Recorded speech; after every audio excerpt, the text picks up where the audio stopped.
We're talking how to improve your leadership skills with intentional communication guidelines. When you are not being open and honest, whether that comes with your clients, whether that is with your team members, it can cost the business a lot of money. I had a pretty crazy week this week with lots of conversations that I had to have that I did not want to have. Whether that was with a team member, I've had some things going on with like a tenant situation, right? Just being open and honest and sometimes asking for what you want.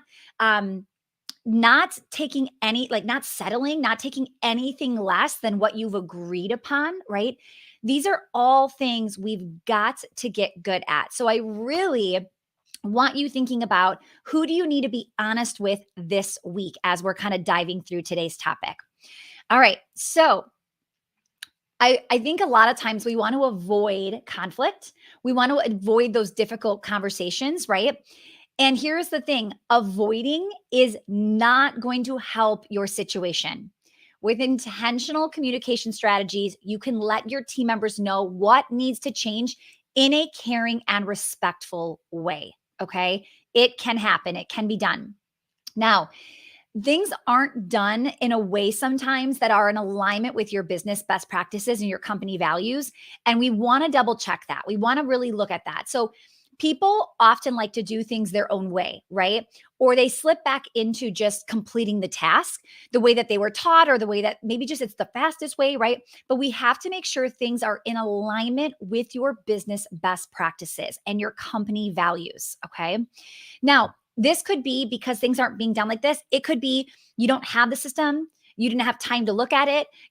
Maybe you were caught up in the moment and the conversation just started. I want you to really slow down and ask yourself what you need to do to be thinking about this moving forward, okay? Now, in any case, the needs of the business need to be intentionally communicated. It's not like, this is what I need, right? It's this is what we agreed to. This is what the business needs, right? And we can't just let a team member to continue to not meet not just our expectations, but the expectations that we both said we understood, right? This is when it comes back to having those clear job descriptions, right? Clear offer letter. There should be no mistake or misunderstanding in what you both agreed to. Now, when you practice these intentional communication guidelines, difficult conversations become easier and situations improve for everyone. And it's honestly because it's just more a matter of a fact, right? It's like, hey, we talked about you doing XYZ. That hasn't been happening, right? There's no drama. It is strictly just here's what we said, here's what's happening. How do we move forward? What do we do next? Okay. Now, I want to kind of just give you a couple helpful tips to rip the band aid off and just start to have these conversations. Okay. So, first, before we even get into what they are, I want you to be honest right now with yourself. Who is somebody you know you haven't been saying something directly to them? Maybe you've been venting to your spouse, you've been venting to other team members, right? Maybe just a close friend. Venting to somebody that can't change the outcome is just a waste of your time, right? It is a waste of your time. It maybe makes you feel better in the moment, but it doesn't change the outcome. So, how do we actually just figure out who we need to have a conversation with and schedule it? Okay. So, I want you to think about that. You don't have to say it in the chat, but I want you thinking about who do I need to speak to and when, how fast? How do I need to sit down this week? Right. Okay. So, first, be honest. Just say exactly what you're feeling, okay? Now, that does not mean you have to be so blunt and maybe disrespectful or rude or over the top about it, but just again, refer back to here's what we talked about. Here is what you said you could do. I can't tell you how many times people will say to me, my website developer, they told me it was going to be this price and this length. And now we're over budget, we're over time, and they just keep billing me. Like, have you ever said anything to them about this is not the quote? Like, I'm not paying more than you quoted me. I can't imagine somebody giving me a website quote for 5,000 and then billing me for the 6,000 payment and not saying something to them, right?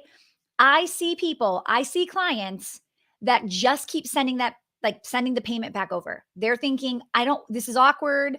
I just want to get through with this. I just want to finish and be done with him, right? You have to be open and honest. Okay. So be thinking about that as you're really addressing the situation. Number two, use more I statements, and I'll even throw in we statements sometimes versus you. Now, if you just keep saying, you said you were going to do this, you said this, you're doing this, you, right? You're probably not going to get a lot accomplished in this meeting. When you say things like, or how can I help support you versus, so what are you going to do about it? Like the website's not done. What are you going to do about it? Right?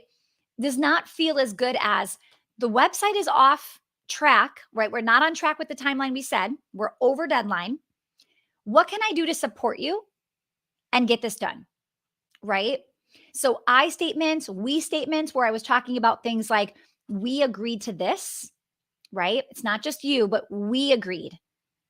And a lot of times we forget that. We forget that there was already an agreement made.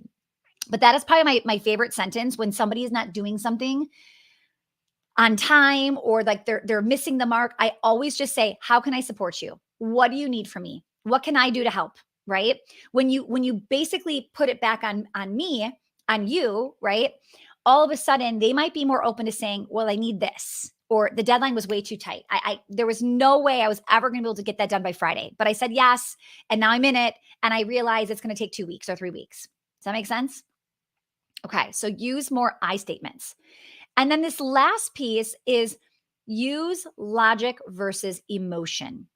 Okay, use logic versus emotion. Now, what I mean by this is a lot of times we don't have hard conversations because we feel bad, right? Oh, they're so nice. Oh, he left his full-time job of 15 years to come work here. How could I ever fire him, right? We say things like that. And it's this feeling we get that then stops us from having the hard, honest conversation. How many of you want to have a hard conversation, but right now you feel bad? You feel obligated. You feel responsible. So you pause on having that conversation. I don't want you thinking about the feelings of whatever it is. I want you looking at the facts. When you hire somebody to produce X and they are giving you half of X, they are working way less than they're supposed to be. They are fill in the blank, maybe giving C-level work and you're asking for A or even just B, right? You've got to go with the facts and not those feelings. Now, that works in reverse too. Sometimes people, they don't look at the facts. They just feel something is off. They feel their gut is saying something. But I want you to have more than just a feeling. I want you to find the facts, because it actually might not be as bad as you're thinking, right? It might be not what you're thinking at all. So I want you to get the real results of what is going on and then bring that to the table. So if you just start to have a conversation with somebody and you say, I feel something's off with you. And they're like, no, I'm fine. What do you mean? I'm good. Nothing's off, right? The conversation might not go anywhere.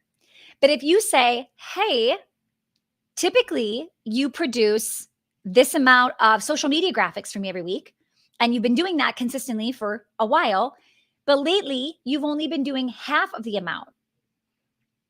That is a fact. They can't be like, no, nothing's wrong. It's like, well, what happened that you're producing half the amount of work as you used to produce, right? So these are things you can start to say, and you're using logic and not just emotion, okay? So that is a big one I want you thinking about. Get the numbers, get the details. This is why we do things like time audits, right? We have our team track hours. Like there are certain things we want to do and also like certain responsibilities or their KPIs, or they report to us their big daily 3.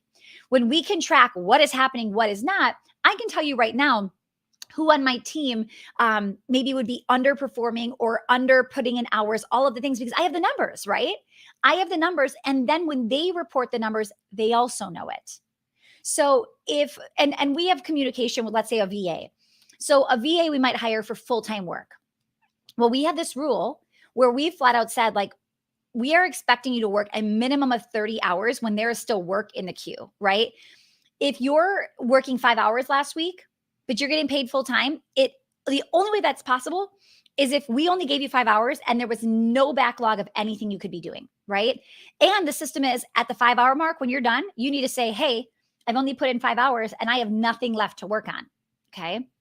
So when you have people properly reporting, they start to see more logic than just the emotion as well, right? So we've got to get everybody starting to see the facts, whether that's you, your team member, like the employee, the manager, the contractor, VA, doesn't matter. Okay. We've got to start showing facts. So if you do not already have weekly KPIs, write that down. You want everybody on the team to have weekly KPIs. One of your KPIs could strictly be hours worked. You may have somebody on retainer for a certain amount of time and you are looking to see what they put in that week, right? You want to make sure that they are doing a daily 3. Now, I wouldn't most likely do this every day for a part-time contractor, but I would be doing it. Like, for instance, I have somebody that works 10 hours a week. They give me their big day. They give me their big 3, I should say, for the week. They don't do it every day because they're maybe not working every day, but they do it maybe on Monday for the week. Everybody else that is working full-time, they do it daily. So we can look and see, what are they saying they're going to get done this week, right? We have accountability in our weekly tasks. So today is Thursday. I think our battery was at like 50 or 60% today, and meaning we've accomplished 50 to 60% of our tasks for the week. Tomorrow, that number will get bigger. And by Friday, that number is going to be around 90% or more. Every week, our goal is to get 90% or more done. It is really easy for me to see when a team member is not performing, when they're not getting their weekly tasks done, when they're not hitting their KPIs, when they're not being truthful, or I guess responsible or accountable to their daily 3. So they say, hey, today, Stacy, I'm going to get you XYZ.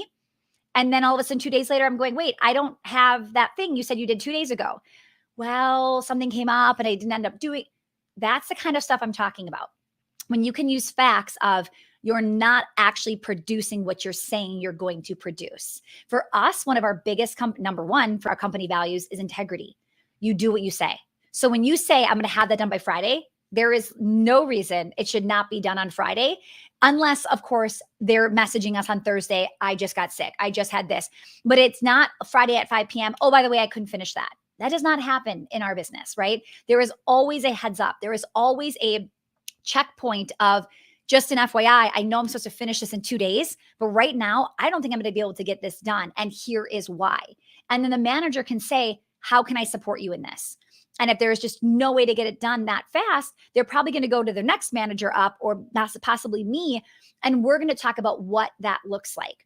And I'm sharing these little details with you because I want you to see how much communication is going on in our business, that for us to see what levels of performance is happening in all capacities is super, super easy.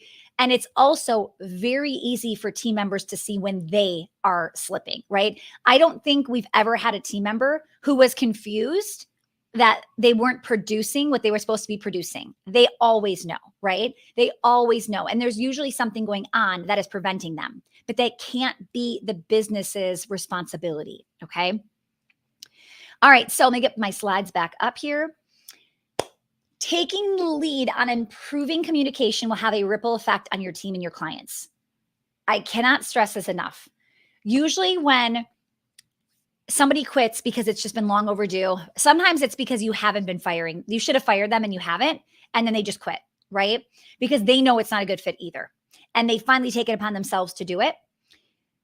What happens is you'll get a team member or a client to say, oh, good thing. I was hoping you were going to fire them. Did you know that they did this? Or did you know that this happened? Or did you know they were really bad in your email inbox? I'm like, thanks for telling me now, right? Like, I wish I would have known that. People feel bad. They don't want to tell you that your email inbox isn't being properly managed, or that somebody was rude at an event, or whatever it is, right?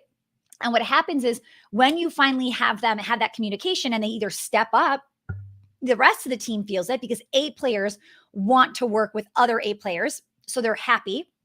Or if they quit or they're fired, the other A players are thrilled to not have to carry around the weight of other people. That's the thing is, I don't know about your business, but in my business, I mean, a lot of our businesses, somebody like person A impacts person B's work, right? Sometimes if let's say I'm trying to think of two people that maybe work together specifically, it could even be like our program director and one of our coaches. There are things they need from one another. So if you have one of them who's a B or a C player that is not meeting deadlines, that is not giving them the things that they're supposed to be getting, doing things on time, guess what? All of a sudden, person B is like constantly messaging you to go, hey, like following up, hey, I still need this. Hey, I still need this. Maybe they're working on a Saturday because they didn't get this assignment in time until Friday and have to catch up on their work. So all of a sudden, when you have to fire somebody and people were connected to that person, you'll hear a lot of times, oh, this is going to be so much better. They were never on time. They were always behind. I always had to follow up. Like it makes them feel like they can do a better job. All right. So I want you really thinking about how can you specifically have a conversation this week or next week where you're just having open communication. Okay. Now, I wanted to throw this in here in case this is something you need, but I wanted to show you our better boundaries scripts that we have. Just comment the word scripts below if you want this. It's really helping you put better boundaries in place, being able to say no, being able to be more clear, more open, more honest. And I think it goes still really well with today's conversation. So comment the word scripts below, and I'm going to send that over to you completely free. I think a lot of times we're just afraid to have that conversation, or we don't want to look like the bad guy, right? We are naturally people pleasers and we let things go on for too long. What is it costing you right now to keep somebody on your team that should not be there? Think about it. What is it costing you to not replace that person with like if they're a C, imagine what would happen if it was you hired a B or an A. Drastically change your business, right? We want to constantly up level, whether that's meaning we up level people that are on our team, right? So somebody who maybe is less experienced, we're getting them to go from a B to an A, right? Or it's the people that just can't step it up. They're just not capable. Finding the time when the time has come, it's time to let them go, and we let them go and we replace them with somebody who wants it and can handle that position. Okay. All right. So we've got a really great couple of weeks lined up for you. We're going to be talking about, I'm going to kind of seed a few of these topics because I think some of these are going to be really helpful for you. Pretty soon, we're going to be talking about a reactivation strategy to get new clients, or I should say to get old clients becoming new clients once again for quick cash. That is going to be an episode you are not going to want to miss. A lot of people don't think to reactivate, to go back after somebody that has left the business, that maybe forgot about you. They have tried somebody else, but maybe they're not as happy. And maybe they just need a reminder of what you've been up to. So that's going to be an upcoming episode that I think is going to be a really good one, especially as we head into August, getting back into the swing of things, starting to get ready for September. It's going to be a good push for quick cash. If any of you have seasonal businesses and you know you need to recoup after maybe a little bit of a slower summer. So stay tuned. We've got more good stuff coming your way. If you want our free download for today, comment the word scripts below and we will get that over to you. All right. Bye, everyone. Have a great day, and we'll see you next week.